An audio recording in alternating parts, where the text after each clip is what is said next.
Ya, sudah terlihat, Pak. Baik ya, oke. Eh, Diskusi dan monitoring kedua ini merupakan kelanjutan dari yang kemarin. Kemarin pertemuan terakhir kita membahas tentang paragraf secara singkat gitu ya. Satu paragraf, satu kesatuan, cerita yang utuh, cara singkat gitu. Ada eh, empat hal yang perlu diceritakan di situ. Tidak semuanya gitu tentu saja ya. Kalau memang tidak ada yang perlu disampaikan ya tidak bisa disampaikan. Tapi intinya dia punya subjek, punya reason, simpulan kecil gitu ya, simpulan sementara. Ini yang kemarin. Kemudian hari ini tadi saya anggap sebagai review ya. Kemudian kandungan paragraf. Kemudian saya ingin menyampaikan dua buah penulisan itu. Ini sebetulnya bukan bukan petunjuk untuk menulis ya. Ini kan sebuah apa ideologi itu ya atau semacam apa metodologi itu ya. Ada dua, yang satu strukturalis, yang satu post strukturalis. Oh, ini terbalik tulisannya. Nah, kemudian buku, khususnya buku Bunga Rampai yang tulisannya tidak bisa banyak, hanya terbatas, harus betul-betul bisa memancing minat para pembacanya. Bagaimana penulis memengaruhi pembaca dengan cara pandang pembaca gitu ya. Memang kita yang punya ide, kita yang punya maksud, tapi supaya mudah ya kita harus tahu bagaimana pembaca itu mencerna. Makanya di ketika kalau kita menulis buku lalu dimasukkan ke penerbit, kadang-kadang ditanya, ini diminta mengisi anu ya, kuesioner gitu. Ini pasar yang dituju siapa gitu. Nggak bisa kita menuliskan semua gitu, nggak bisa. Misalnya buku yang sifatnya teori ya, kemungkinan untuk mahasiswa dan untuk dosen. Kalau yang sifatnya praktek, eh, pembacanya akan eh, di luar kampus misalnya. Misalnya kita menulis interior, mungkin justru malah pembacanya ibu-ibu gitu ya. Memang ini petunjuk praktis untuk ibu-ibu untuk menulis interior. Kemudian kita butuh cara pandang yang kuat supaya kita bisa membujuk pembaca agar mengikuti narasi kita, gitu. Eh, Banyak tulisan yang menulis tentang satu aspek yang sama, tapi penulis terakhir pasti akan mencari sisi lain yang belum pernah ditulis. Karena kalau menulis ulang, dia akan dikenai predikat plagiat. plagiat. Nah, ini sudah kita sampaikan tadi ketika mendiskusikan tulisan ibu, dua tulisan ibu, tiga ya, tiga tulisan ibu tentang kasus dan tentang teorinya. Jadi secara sederhana buku itu satu alat untuk menarik perhatian, menarik minat, membujuk orang. Nah, paragraf itu ada beberapa karakter ya. Saya saya tulis sebagai macam paragraf itu. Satu paragraf, satu satu bab barangkali isinya bisa semua ini ya. Paragraf deskriptif itu biasanya akan dimuat di bab satu, bab 3 dan bab 4. Ini babnya ya. Ada pendahuluan, bab 2 pustaka, 3 analisis dan pembahasan data. Yang keempat ada penafsiran, diskusi dan kesimpulan. Biasanya ada 6 bab gitu ya. Ini antara eh, apa? Oh sorry, ini yang tiga biasanya metode gitu. Metode tidak saya tuliskan gitu. Jadi kita membuat deskripsi tentang eh, objek, tempat, dan peristiwanya. Ruang, waktu, ruang, dan peristiwanya. Itu disebut dengan paragraf deskriptif. Eh, Maaf ini bareng dengan azan. Ya. Oke. Kemudian yang naratif itu bab satu selalu ada di mana-mana ya karena bab satu sebetulnya ringkasan dari bab-bab yang ada di sini kan. Sedangkan naratif itu sebuah cerita atau kita menceritakan cerita orang lain atau pengalaman kita. Kalau cerita orang lain berarti citasi atau pengalaman pribadi ke orang lain. Eh, yang paling banyak adalah pada data dan analisis data ya di bab 2 dan di bab 4 ya, bab 4.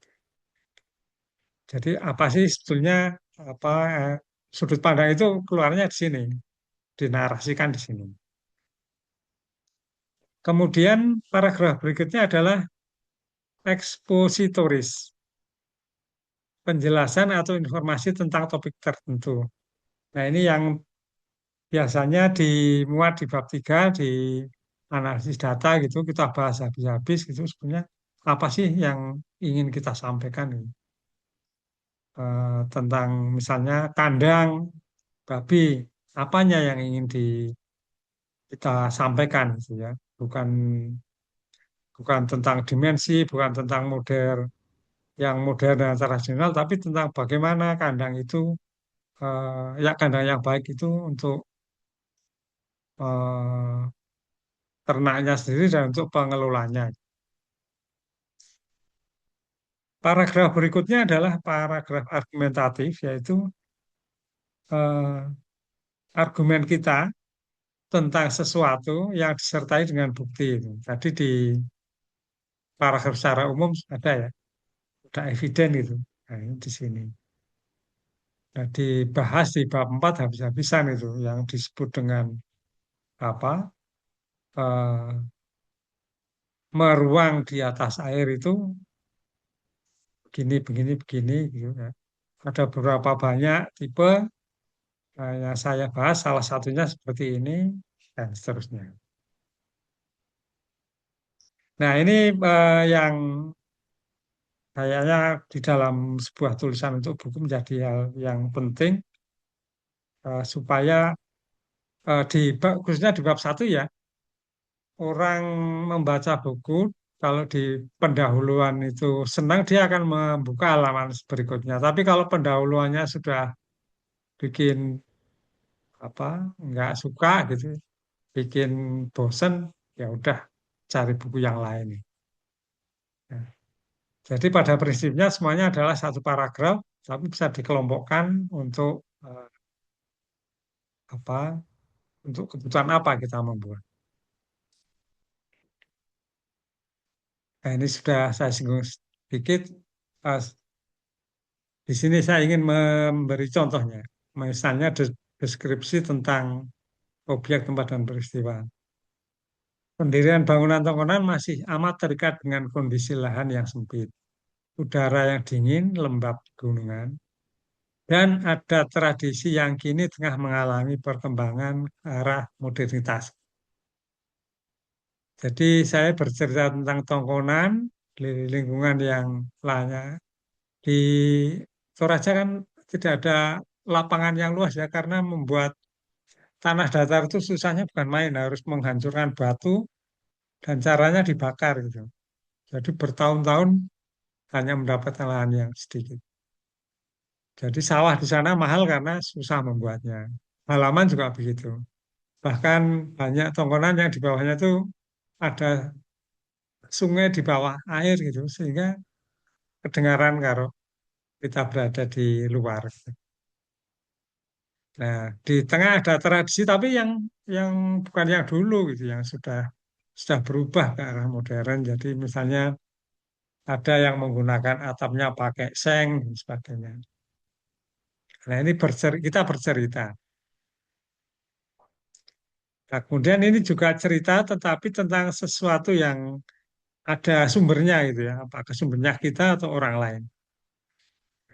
Pergantian cara menangani dan mengolah bahan bangunan dibandingkan dengan masa lalu, termasuk dalam mengubah material menjadi elemen konstruksi arsitektural, hampir semuanya menggunakan mesin elektrik.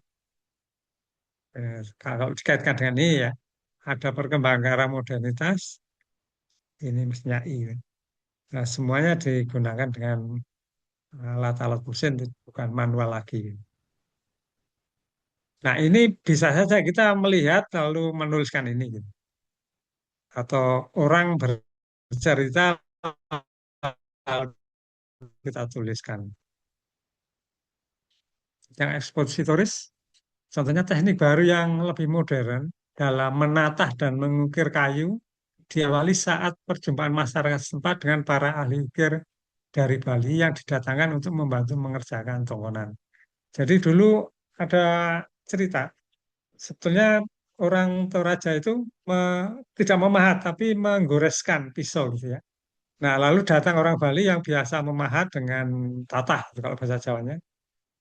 Lalu apa, dipukul-pukul gitu. Dan hasilnya lebih cepat, lebih dalam, dan menurut mereka lebih baik, lalu diikuti. Kini ilmu dari luar tersebut tidak lagi dianggap sebagai pengaruh asing, tetapi dirasakan sebagai proses pembelajaran yang lumrah. Jadi kadang-kadang kita membedakan antara ilmu yang lokal dengan yang dari asing gitu ya.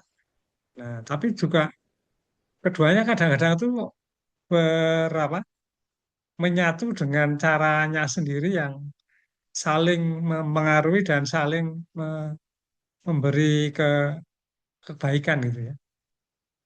Seperti postkolonial kan begitu ya. Ada yang penjajah, ada yang dijajah. Yang dijajah itu sakit tapi juga mendapatkan sesuatu dari penjajahnya gitu. Misalnya orang Indonesia itu merasakan yang baik itu orang yang berkulit putih gitu karena penjajahnya orang kulit putih ya. Sampai sekarang itu. Berikutnya yang argumentatif. Pada perkembangan selanjutnya, banyak tongkonan diubah menjadi kamar tidur di hotel-hotel di sekitar Rantepao, Makale, dan Makassar. Ini bukan sebuah dekadensi arsitektur Toraja, tetapi sebuah sublimasi arsitektural demi memenuhi hasrat pengguna dan pemilik hotel. Ini argumen saya bahwa bangunan lama kalau dirubah itu bukan berarti menurun nilainya, lalu nilai filosofisnya hilang. Itu tidak selalu begitu. Ada yang memang perlu dirubah karena untuk menyesuaikan dengan keinginan penggunanya atau keinginan pemiliknya.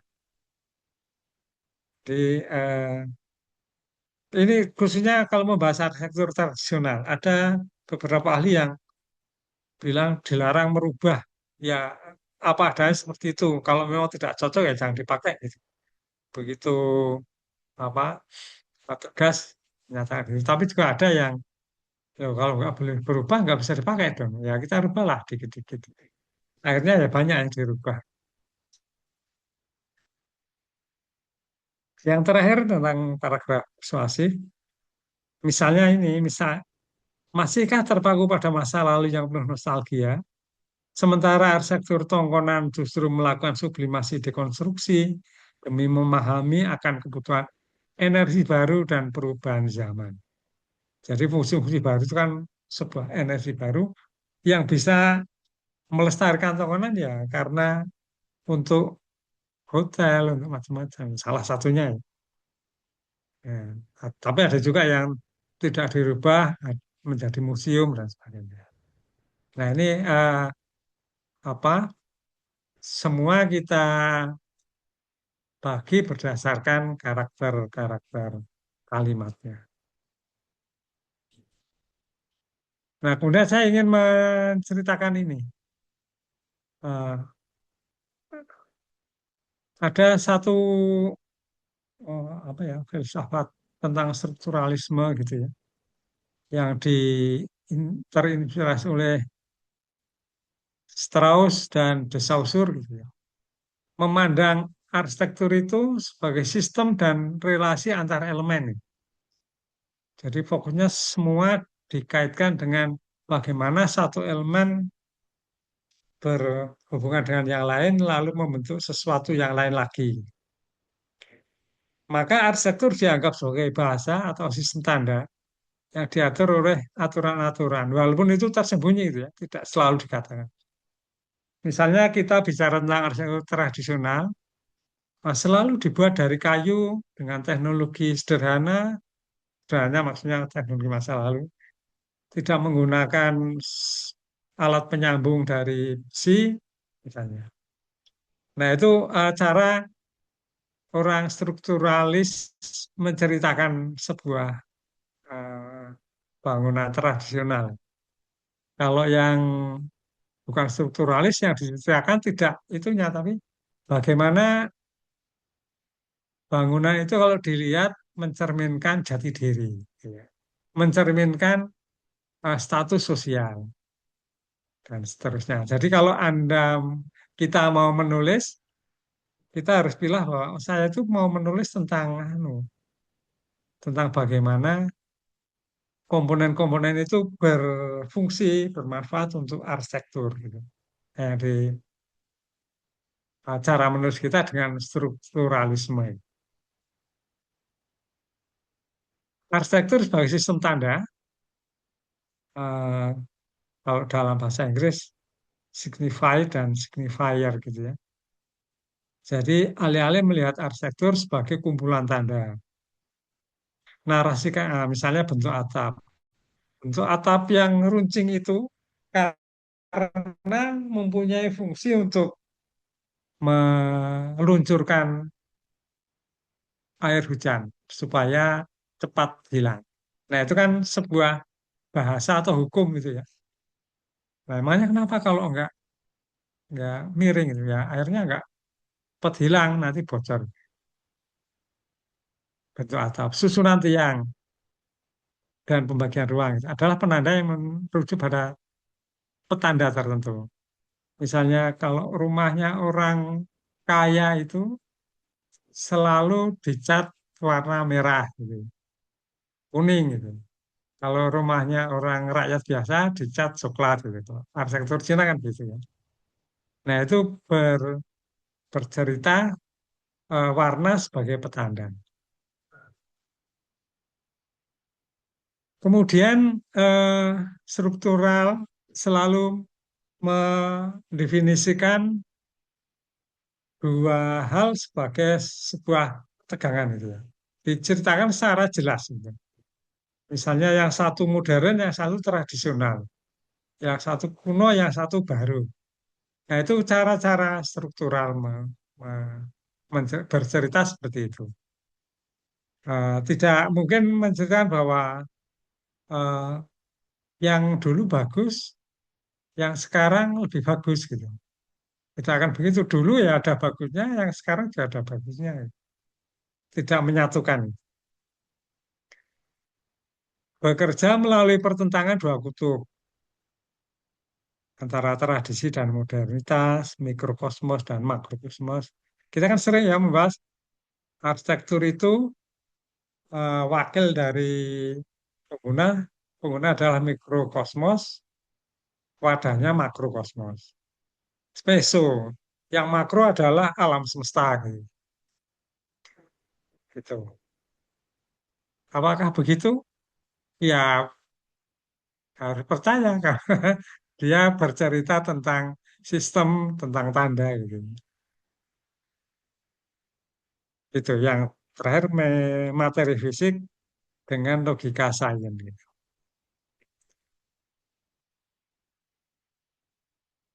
Jadi struktur itu selalu di bawah sadar gitu ya. Tidak perlu disebutkan itu. Strukturalisme di, ditandai ada aturan yang tidak terlihat yang mengatur segala sesuatu. Jadi meskipun bentuk bangunan berubah, ada struktur yang tetap bertahan. Nah ini kan anu ya, orang-orang yang progresif melestarikan itu selalu begitu. oke ini Honai, tapi karena akan dibuat kamar hotel, maka harus dirubah, tapi harus bulat tetap bangunannya. Karena kalau nggak bulat, nggak Honai kan. Nah, jadi yang permanen itu ya bulatnya. Tentu, tentu ini contoh gitu ya. Atapnya juga harus melengkung gitu. Bagaimana kalau tidak dibuat satu tapi berlengkung-lengkung? Ya bisa saja, selama ada unsur lengkungnya. Contoh berikutnya adalah geogra contoh geometri arsitektur Nusantara yang ternyata sejalan dengan prinsip termodinamika modern. Bukan diada-adakan, melainkan sebagai bagian dari logika struktur yang ada sejak dulu. Gitu. Kita kan sering mengatakan gini ya, orang dulu itu kearifan lokalnya tinggi sekali. Gitu. Sampai sekarang masih berlaku. Kemudian eh, misalnya saja bagaimana atap bangunan ini memberi kesejukan gitu ya. Tanpa ada AC, dia sudah berfungsi sebagai AC. Nah, jadi sesuatu selalu dinyatakan dengan logika yang lama dan memang masih berlaku.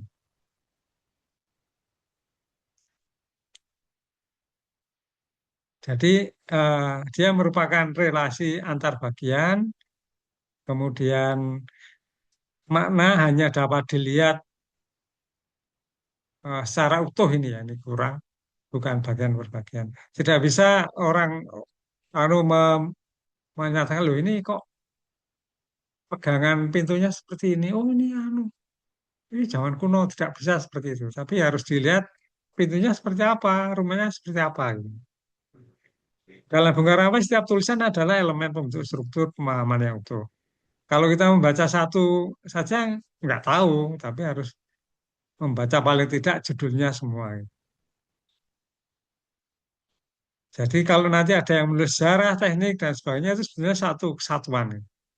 Kita menulis untuk memetakan kembali aturan dan logika yang membentuk arsitektur agar kita bisa membangun kembali bahasa arsitektur yang relevan dengan zaman. Jadi kalau dulu seperti ini, kalau dirubah supaya tetap terasa seperti yang dulu, bagaimana caranya?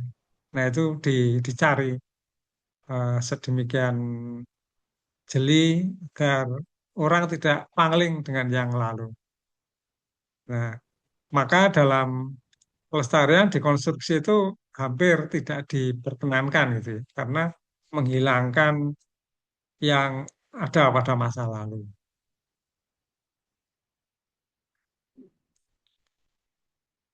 Jadi menjelaskan seluruh materi tulisan lebih objektif, sistematik, dan analisis. Misalnya narasi ini membenarkan arsitektur bukan sebagai sekumpulan artefak bisu, melainkan sebagai sistem bahasa yang terstruktur. Jadi kenapa ada tiang itu, tiang ini, ya itu memang bagian dari sesuatu yang harus ada. Sebuah upaya masyarakat dalam mengorganisasikan ruang dan energi demi keberlangsungan hidup. Kenapa sih mereka membuat itu seperti ini? Oh, biar di bawah orang bisa bekerja di tanah, dan yang atas untuk tidur. Nah, itu jelas. Nah, yang kedua ini agak susah karena pembahasannya itu sering ngelantur ke sana kemari. Ini terinspirasi oleh pemikiran Jacques Derrida dan Michel Foucault, atau kalau yang terakhir ya Gilles Deleuze dan siapa? Ini biasanya dua orang kalau nulis Deleuze itu. Nah, kalau tadi fokusnya yang stabil, maka ini ketidakstabilan mana dekonstruksi dan relasi kuasa gitu ya. Jadi eh, jangan bilang kalau bangunan lama dijadikan kantor lalu hilang makna religiositasnya gitu ya. Karena makna religi itu, misalnya lumbung saja ya. Kenapa kita menangisi lumbung hilang? Nah, karena petani begitu panen sekarang menjual padinya dimasukkan ke tabungan di BRI gitu ya. Yang dibutuhkan bukan lumbung lagi, tapi rekening bank kan gitu. Jadi eh, lumbung sebagai alat penyimpanan itu sudah hilang maknanya. Dia berubah menjadi lumbung sebagai eh, apa misalnya kelengkapan rumah tangga gitu mungkin. Jadi arsitektur bukan sistem bahasa yang kaku, tetapi sebuah teks yang terus-menerus ditulis ulang dan memiliki banyak celah sehingga orang bisa saja membahasakan dengan cara masing-masing. Nah ini kalau tadi Ibu Mayang ya yang apa mendatanya dengan cara ziarah arsitektur, mungkin cocoknya dengan ini gitu. Karena Bu Mayang melihat bangunan itu tidak kontinu gitu, eh, bisa saja bercerita, oh ini kok kalau dilihat seperti anu ya bangunan bangunan modern yang tiangnya sangat ritmik gitu. Nah itu cara membahasakan eh, banyaknya tiang di bangunan itu. Di sini tafsir lebih terbuka, tergantung dari sudut pandang dan tergantung dari kemampuan orangnya menafsir gitu. Nah, kemudian ada dekonstruksi, alih-alih mencari definisi tunggal tentang arsitektur, arsitektur Nusantara, semenjak awal sudah menyatakan bahwa identitas arsitektur kita bersifat cair dan tidak stabil. Nah, jadi kalau saya meneliti joglo kontemporer, memang joglo itu kontemporer karena berubah terus. Dari abad ke-13 sampai sekarang loh ya. Mana ada arsitektur yang ya, mana, ya ada lah, tapi tidak banyak arsitektur yang bertahan sampai 8 abad. Narasi kita hadir mendekonstruksi mitos tentang kemurnian tradisi. Jadi mereka tidak percaya ada yang asli itu. Semua itu ya campuran. Zaman dulu juga iya gitu. Tadi orang Toraja dengan orang Bali itu juga mencampurkan pengetahuan memahat sehingga muncul ukir-ukuran yang baru kan gitu ya. Jadi mereka menolak eh, kebenaran adalah satu. Ia menunjukkan bahwa apa yang disebut tradisional selalu bersinggungan dengan yang asing, yang modern dan yang lian. Gitu. Yang lian itu kalau dua hal berkumpul lalu menimbulkan satu hal yang baru, itu yang disebut dengan lian. Jadi yang diamati di sini.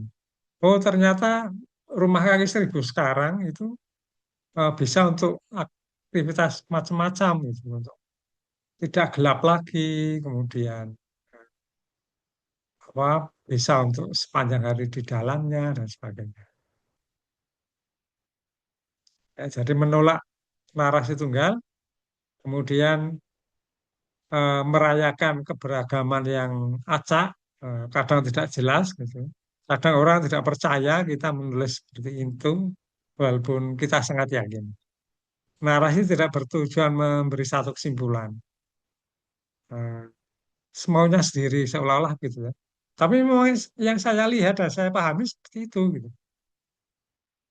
Sebaliknya setiap narasi adalah suara-suara kecil yang mungkin akan saling bertentangan tentang keberagaman perspektif dari sains, energi hingga sosiologi, bukan untuk disatukan tapi untuk saling berinteraksi secara dinamis. Ini buku Bunga Rampai kan juga begitu ya. Setiap orang menulis sesuai dengan keyakinannya masing-masing, disatukan. Nggak bisa nanti kita membaca itu sebagai satu buku tunggal. Tapi ya memang begitu, yang satu membahas sains, yang satu membahas sosiologi ya beda. Nah, jadi arsitektur itu hanya menjadi wacana dan alat kuasa gitu ya, discourse and power. Jadi menurut Foucault, arsitektur itu ya alat kekuasaan itu. Eh, Misalnya Koperasi Merah Putih itu ya, oh ini zamannya Presiden Subianto gitu ya. Kalau melihat arsitektur apa modern. Oh ini Bung Karno ini yang memprakarsai. Nah itu menjadi alat kekuasaan, memberi penguatan kepada sosok-sosok tertentu. Bahasan ruang-ruang tradisional itu pendisiplinan atau perubahan fungsi karena tuntutan ekonomi. Jadi yang tradisional itu sebuah cara untuk mendisiplinkan penggunanya atau perubahan fungsi karena tuntutan ekonomi. Bagaimana wacana pelestarian seringkali menyimpan relasi kuasa antara pemerintah, pemilik modal, dan masyarakat adat. Ini teman-teman harus hati-hati menulis Papua itu ya. Kalau membahas salah satu aspek, sebetulnya siapa sih yang diuntungkan gitu ya? Apakah masyarakat, ataukah pemerintah, atau yang orang-orang swasta yang datang ke Papua gitu.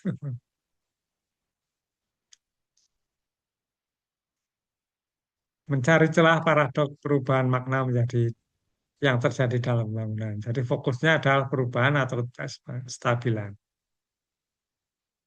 Ya, misalnya Bung Rampai Papua itu tidak berniat menawarkan satu definisi final tentang Papua. Sebaliknya, sebuah upaya mendekonstruksi terhadap ruang-ruang kita yang hari ini semakin terfragmentasi.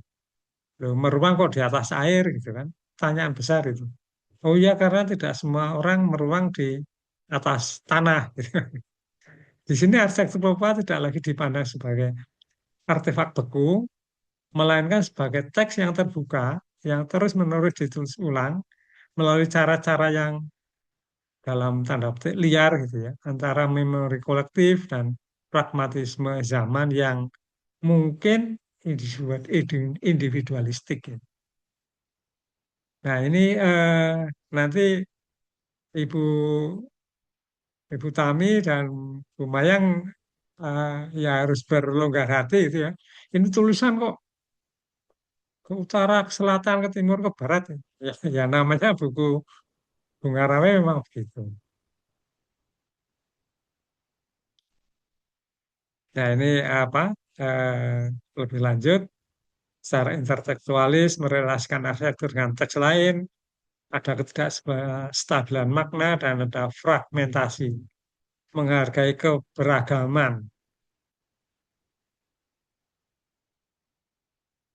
Oke. Ini yang terakhir ya. Jadi menulis itu ya eh, tidak mengulang bangunan lama, tapi membentuk dunia yang baru. Jadi kita memberi cara pandang baru, kita berusaha agar pembaca itu memahami apa yang kita maksudkan. Kemudian kita juga menyatakan bahwa kita peduli dengan pembaca itu. Mungkin pembaca tidak setuju ya tidak apa-apa. Jangan memaksa supaya setuju. Nah itu adalah orangnya gitu yang melakukan ini semua. Ya, ini saya nggak tahu ini bahasa mana ya, apa karena banyak sekali. Ada terima kasih, ada Ipang Gawan, ada Tara Makasih. Saya ambil saja. Itu saya kira ya yang ingin saya sampaikan supaya tulisan kita satu nuansa gitu. Kalau menjelaskan satu dengan bukti-bukti yang apa fisik pada saat diskusi ya menyampaikan pemikiran kita ya berdasarkan data itu jangan wah ini menurut nenek moyang kita kan begini. Itu sering sekali terjadi tanpa terasa ya. Kita tuh bangsa yang besar punya Borobudur. Apa hubungannya dengan sekarang itu? Borobudur kan zaman dulu. Oh itu kan nenek moyang kita. Lah iya, hubungannya di mana? Begitu, Ibu Bapak sekalian, silahkan kalau mau dibahas atau kita lanjutkan diskusi lagi.